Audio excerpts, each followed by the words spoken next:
Kaixo, ni Maialen Kasaina naiz eta nere ialeko aurkezpenean zaudete. Sortu dudana, joku hezitzaile bat datza, non artearen historia ikasi daiteken. Orduan, pixkat testuinguruan jartzeko, nere esperientzia pertsonalean oinarritu naiz, azken finean ikasteko zailtasunak izan dituen pertsona bat izan naiz beti, liburuekin edo, testu askoko euskarriekin. Orduan, identifikatu ditudan beharretako bat, hori izan da, laguntzia, ni bezalako pertsonei beste modu errazago batian ikasten. Orduan, gamifikazioan oinarritu den proiektu bat, jolas bat osatu dut, eta gamifikazioa jolasaren berezko elementuak eta printzipioak testuinguru ludikoetan aplikatzean datza. Eta honek, hainbat abantaila ekarri dizkit nere proiektua osatzerako momentuan. Lehenik eta behin motivazioa areagotzen du, eduki erakargarriak sortzen laguntzen du, edukia hobeto barneratzea bermatzen du, eta esperientzia positiboa sortzen du erabiltzen duen pertsonan, eta lortutako lorpenagatik saritzen da. Azken finean hemen, motivazio intrinsekoa aplikatzen da, 3 motivazio mota daude, estrinsekoa, intrinsekoa eta transzendentala, eta hau aplikatzen da hemen, lana egitea da saria, helburua hobetzea da.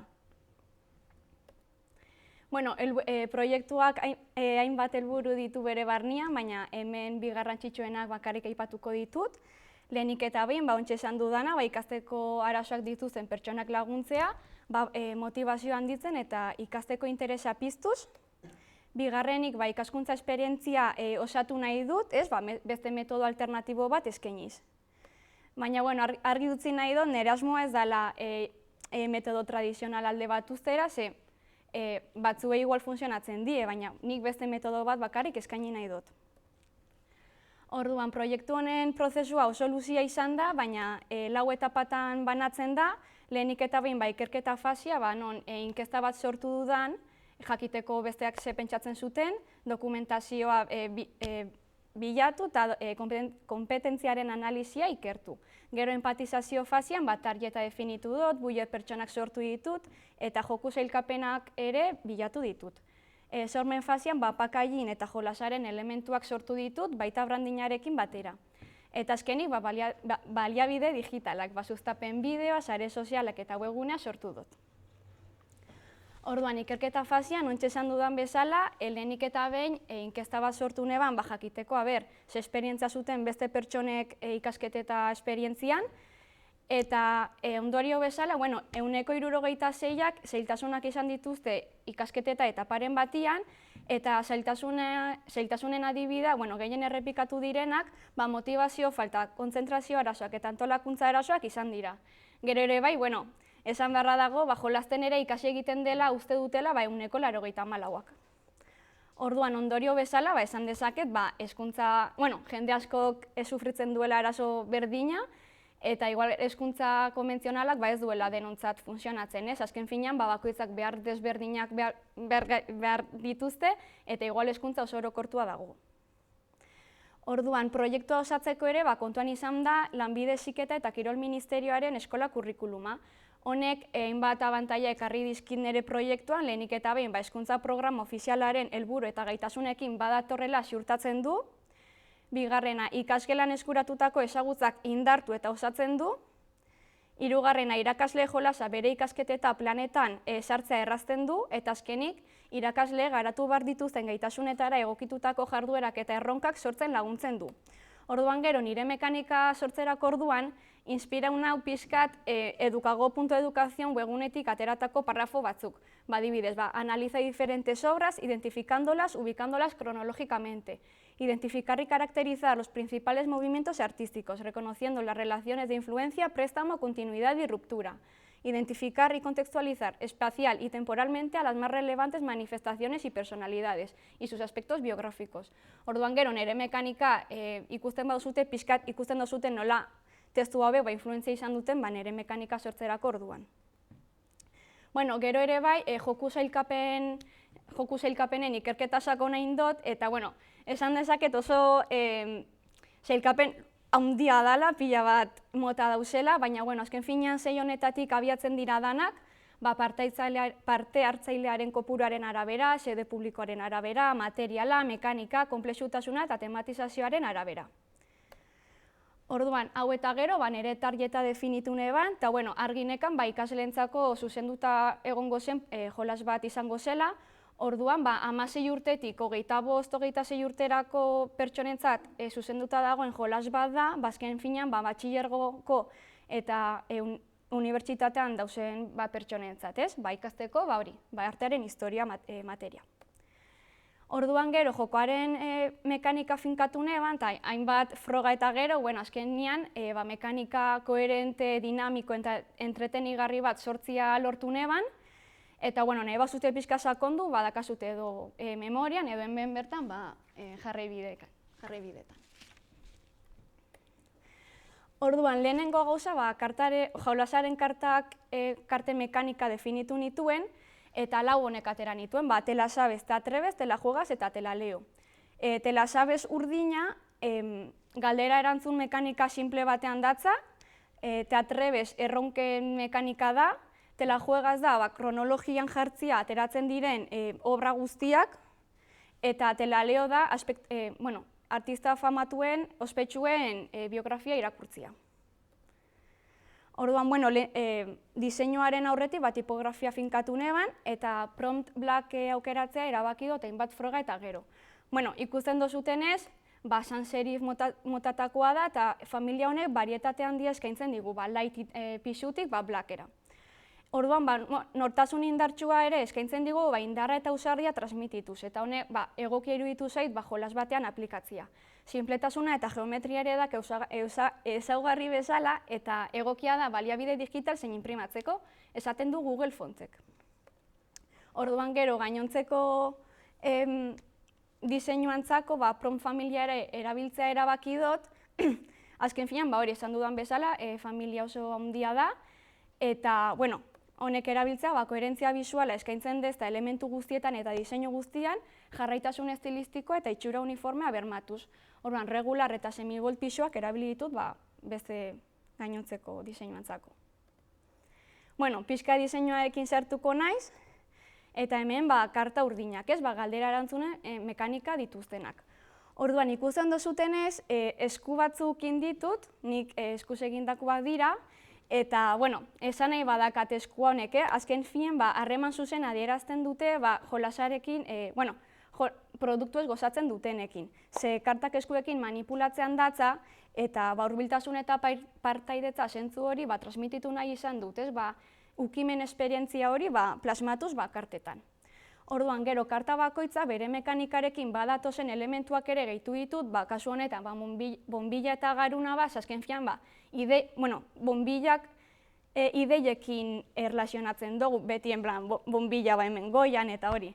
Eta orduan, mekanikarekin badatorrela iruditu zait, eta hori, bakoitza, ontsi ikusiko dozuten bezala, bere elementu bereizgarriak dituzte.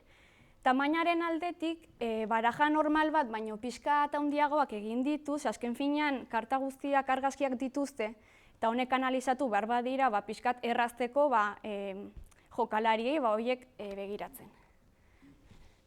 Eta, kolorearen aldetik ere, esan nahi badakat, adibidez urdina jakinturiaren koloria da, eta orduan, egokia iruditu zitzaidan mekanika honetan erabiltzea. Gero karta gorria, gorria da ausardiaren koloria eta erronkaren mekanika batian oso egokia zela pentsatu neban. Eta, koloriekin ere beste kontraste kolore bat atera dut, pixkat diseinu dinamiko eta dardarti bat sortzeko, erakargarria. Orduan, urdina rosarekin kombinatu dut, gorria urdinarekin, berdea da kontzentrazioaren koloria, azkenean irakurri behar badozu norbaiten biografia, pixkat hori, esan nahi hori, sakontzeko, naranjarekin kombinatu dut, eta azkenik morea dela intuizioaren koloria. Hemen da, marra kronologikoan jartzia, ateratzen diren obrak. Eta horiarekin kombinatu dut. Gero hauek bilduko zituzten kaxak diseinatu nituen, eta, lau etapakuak, errenazimendua, aro modernoa, arte modernoa eta vanguardiak. Orduan, karta bakoitza bere kaxa esklusiboa zuela espentsatzeko, azken finean, 3 kolore kasualitatez berriak dira, morea, urdina eta gorria, pastelago diren tonu paleta bat hartu dut, pixkat konfusio hori ez gertatzeko eta ez pentsatzeko karta gorriak kaja gorrian doia zela, urdinak eta moreak morean, ez?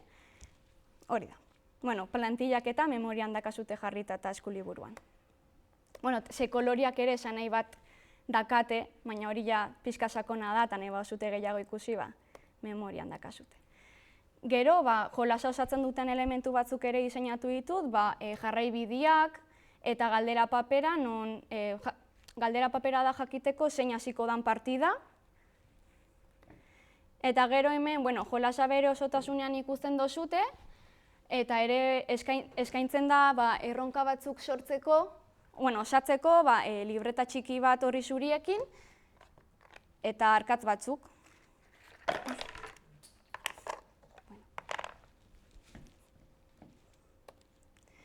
Hemen pixkat pakailina osua, gero ere jarri dut, zeinentzako dagoen bideratuta jolasa jartzen duela dirigido a estudiantes, gero bigarrena de 1 a 5 participantes eta duración personalizable. Azken finean aldozu hartu nahi dozun eta partizikoak bat edo laurak, orduan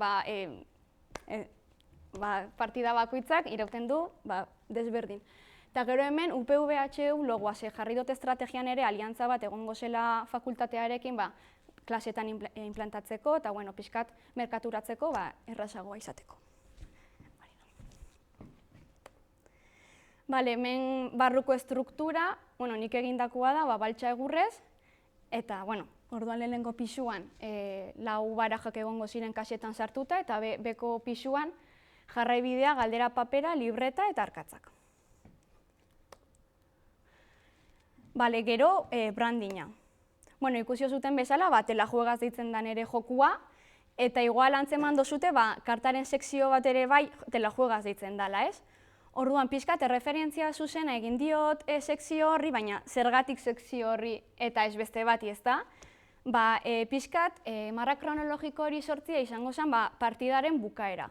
Orduan, mekanika interesgarri bat iruditu zait horri egitea referentziaz, azken finean, mekanika, nahiko originala iruditu zait, ez dut ikusi beste joku batean hori aplikatzen denik, eta gero beste arrazoi bat gatik, bi izenak modu desberdinetan interpretatzen direlako. Azken finean, interpretazio malgutasuna eskaintzen digu izen horrek, ez?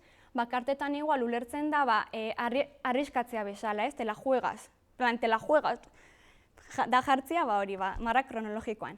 Baina jokuan jartzea da pixkat gonbidapena bezala jolasteko, ez? Eskaintzen den entretenimendua eta ikaskuntzaren munduan sartzeko gonbidapen gisa, ez? Bezeroarei murgiltzeko dei bat bezala interpretatzen da. Orduan igual, engantxa. Hau izango zen sortutako logotipua eta ikonoa bi barietate hauek eskaintzen dira, ez? Independiente. Orduan, sortu dudan ikono hori bebai, nik egindako eskua da, eta azken finean, lehen esan dudan bezala, ez? Partaidetza eta hurbiltasuna hori zentzua plasmatu nahi izan do logotipoan ere pixkat koherentzia egoteko produktua eta markaren artean.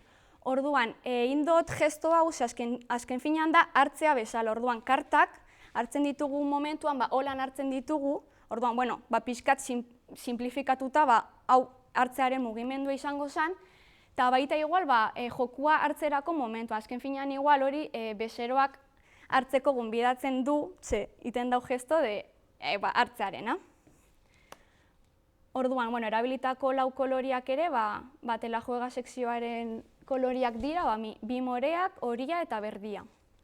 Eta beltza.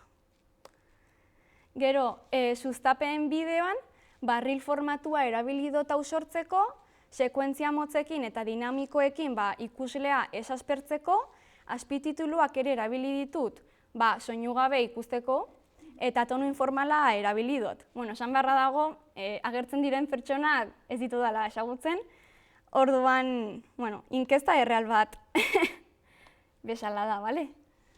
Jarriko dut. ¿Cuántos exámenes has suspendido en tu vida? Mi vida, unos cuantos, la verdad, o sea, no sé contar. Somos de la Juegas y hemos venido a preguntar a los más jóvenes sobre sus experiencias de estudio. Acompáñame. Hola. Hola. ¿Estás libre? Sí. ¿Te puedo hacer un par de preguntas? Sí, claro. Mira, te quiero preguntar si has aprendido mucho en tu vida de estudiante. No, la verdad que he tenido bastante suerte y no he suspendido mucho. Más de 30, Más de 30, ¿no? Pero por vagueza, o porque no te ha dado la gana, o porque te costaba. de todo un poco. Un poco de todo, depende del momento. Pues en este cuatri de momento ninguno. Aunque no hayas suspendido mucho, ¿te hubiera gustado saber sobre otros métodos para estudiar? Mira, bien. Un poco más dinámico, entretenido, ¿no? Sí. Que te motive más igual, por ejemplo. ¿Es que jugando se aprende o no? Sí, creo que jugando es un buen método para aprender. Mucho más, sin duda. Sí. Te queda todo en la cabeza mucho mejor. Yo personalmente jugando he aprendido un montón, que si el Duolingo, que si juegos de mesa, el Kahoot, todas estas cosas he aprendido mucho más que empapar. ¿Y alguna vez te hubiera gustado aprender jugando? Pues quizás sí, la verdad que sí. Pues mira, te presento el juego, te la juegas. Vas básicamente en un juego de cartas que va dirigido a estudiantes de 1 a 5 participantes sin duración personalizable. Tienes eso, las 4 etapas artísticas, tienes 4 tipos de cartas, aquí vemos de cada uno un color, que cada una tiene pues una mecánica. Aprender con amigos, en solitario. Sabiendo esto que tienes otros métodos de estudio, ¿te lo comprarías? Sí, yo creo que sí. Sí, Yo ¿no? creo que sí. Sin duda. No me lo pienso. Muchas gracias.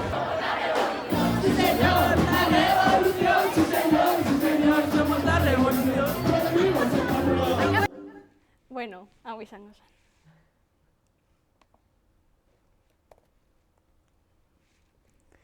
Vale, bueno, gero sare sozialetan, lau motatako postak sortu ditut, lehenengo produktu postak, non produktua erakusten dan, eta lotura zuzena eskaintzen dau, marka eta erabiltzailearengan. Bigarrena, bitxikeri postak, markaren balorak erakusten ditu eta kuriositatea sortzen dau. Hirugarrena, reel postak, interakzioa igotzen dau eta erabiltzaile aktiboa sortzen ditu, eta igual biralagoak izateko laguntzen gaitu. Eta hirugarrena, UPV-HU posta, kalitatezko produktua dela bermatzen du eta segurtasuna eskaintzen dau ere bai bezeroei. Orduan hemen nola geratuko zen fida, pixkat post guztiekin. Eta gero azkeni webgunea, WordPress gestio sistema erabili dut hau sortzeko, Elementor eraikitzailearekin pixkat bisualago egiteko, WooCommerce plugina ere instalatu dut beste batzuekin denda sortzeko, eta Astragaia aplikatu dut. Bale, orduan hemen, landing pagean, pixkat, hemen justo jarri du call to action botoi bat, dendara bidaltzen duena, gero hemen jartzen dau zeinentzako dan, gero hemen argazki batzu produktuarenak, hemen beste call to action bat, eta gero balorazio batzuk pixka segurtasuna eskaintzeko ez bezeroei. Hemen gero headerrian, footerrian, kontaktu sekzio bat, eta bueno.